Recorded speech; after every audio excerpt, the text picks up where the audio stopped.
Hi everyone, welcome back to Mr. Moser's temporary classroom away from Viewlands Elementary. I'm so happy to see you here today, so thank you for choosing to grow your brains with me. Today we are going to read a story about a kid named Alexander who is not having the best day. But before we do that, we want to think about how our day is going. So let's take a moment to plot ourselves on the mood meter today. Take a moment to think, what zone am I in today? Maybe you can even say the sentence, today I'm in the blank zone. Go ahead and do that real quick. Today I'm in the zone. What makes you feel like you're in that zone today? Any idea? Are you happy with the zone that you are in? Or would you like to use some strategies to maybe navigate to the yellow or green zone? If you feel like you're hanging out in one of these zones today, remember that that's okay.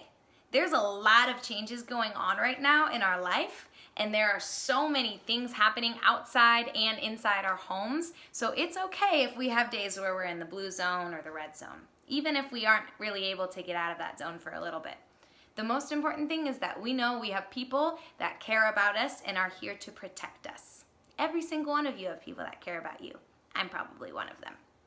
So today Mr. Moser is in the yellow zone.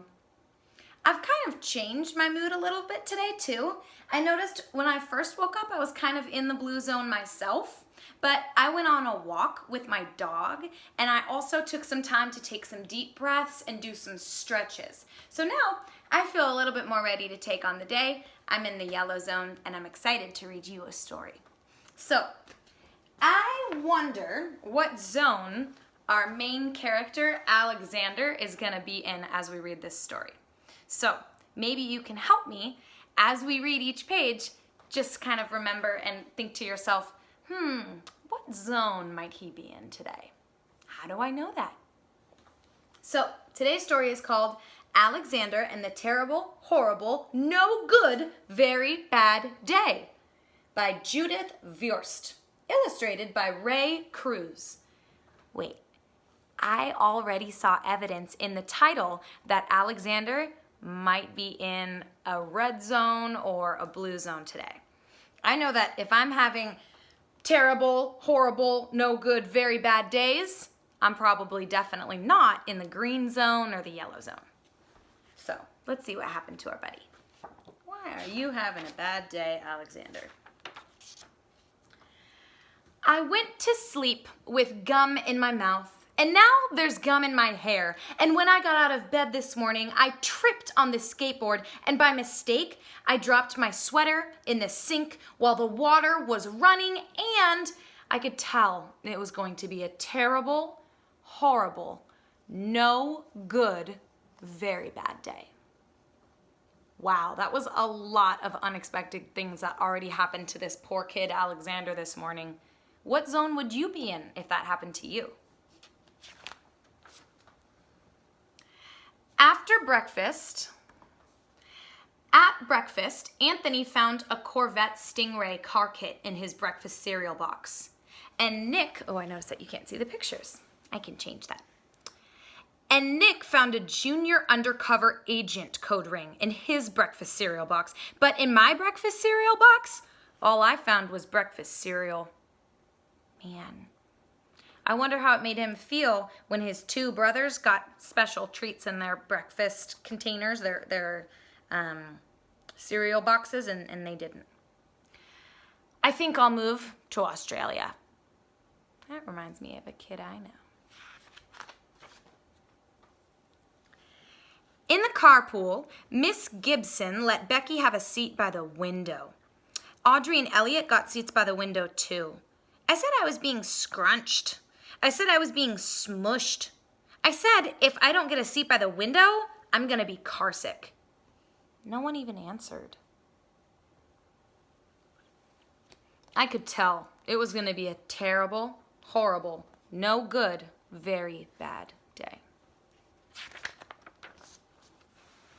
At school, Mrs. Dickens liked Paul's picture of the sailboat better than my picture of the invisible castle.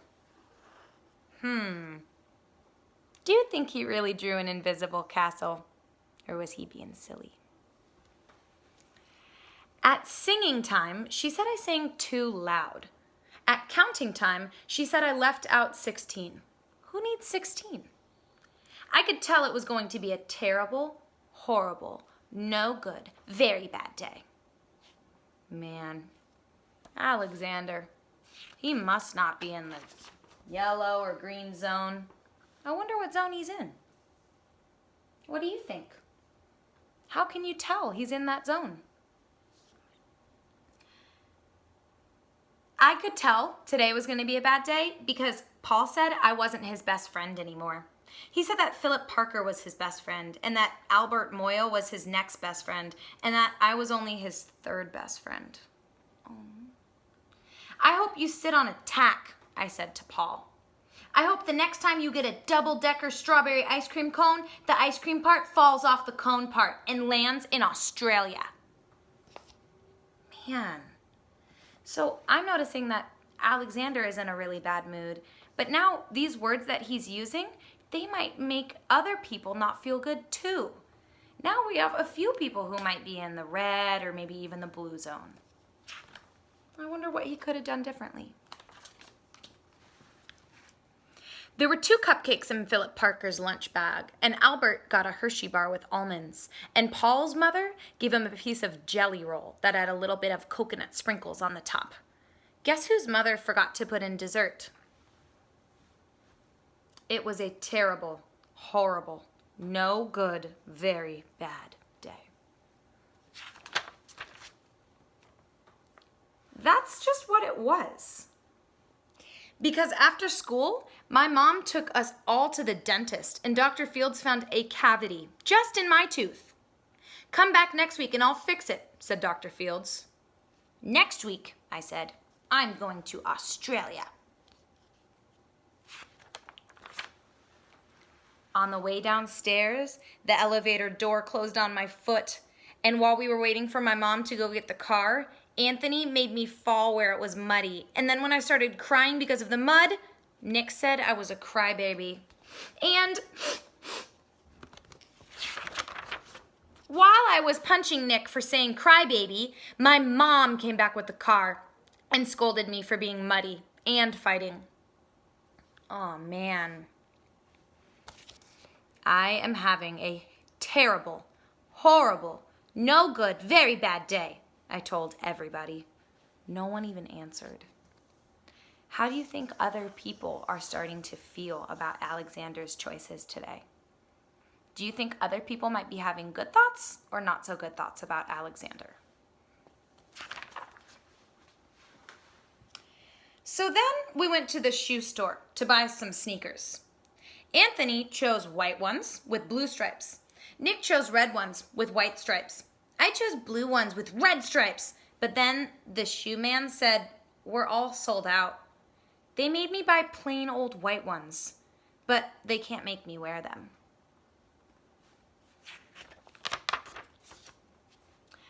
When we picked up my dad at his office, he said I couldn't play with his copying machine, but I forgot. He also said to watch out for the books on his desk, and I was as careful as I could be, except for my elbow. Uh-oh, what do you think happened to the books? He also said don't fool around with his phone, but I think I called Australia. My dad said, please don't pick him up anymore. It was a terrible, horrible, no good, very bad day. Wow, how does it look like his dad might feel now? There were lima beans for dinner, and I hate lima beans. There was kissing on TV, and I hate kissing. Blech. My bath was too hot, I got soap in my eyes, my marble went down the drain, and I had to wear my railroad train pajamas. I hate my railroad train pajamas.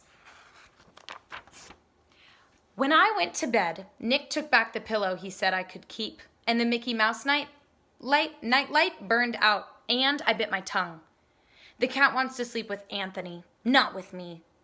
It has been a terrible, horrible, no good, very bad day. My mom says, some days are like that. Have you ever had any days like that? Days where it just seemed like nothing was going your way? Even in Australia. Wait, people can have bad days even in Australia? So, as we read this story today, I had a few thoughts about Alexander and how he must be feeling. But one thought that I had was that there are days, almost every single day, where unexpected things happen. Sometimes we fall down, sometimes we drop our favorite flavor of ice cream on the ground. These things are things that happen to everybody. And although it's a bummer when these things do happen, there's one strategy that I've learned that really helps me start to feel better. What I do is I take a deep breath and I say, okay, let's just start the day over.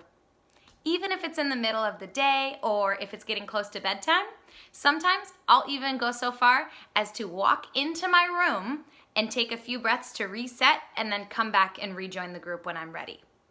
When I think to myself, okay, I'm just gonna start over, that helps me feel like all these bad things aren't just happening to me. I remind myself that everybody has tough days sometimes, and what really matters is how you push through even if you're having a tough day. Remember, it's okay if we have tough days, but everyone else, we all have tough days too. That's what makes you human. So, thank you so much for joining me today. Some of us might be having some days like this. I know I've had some lately. So if you ever want to talk about it and you have my phone number or email, you can let your parents or guardians know that it's always okay to call Mr. Moser. All right, thanks friends. Have a good day.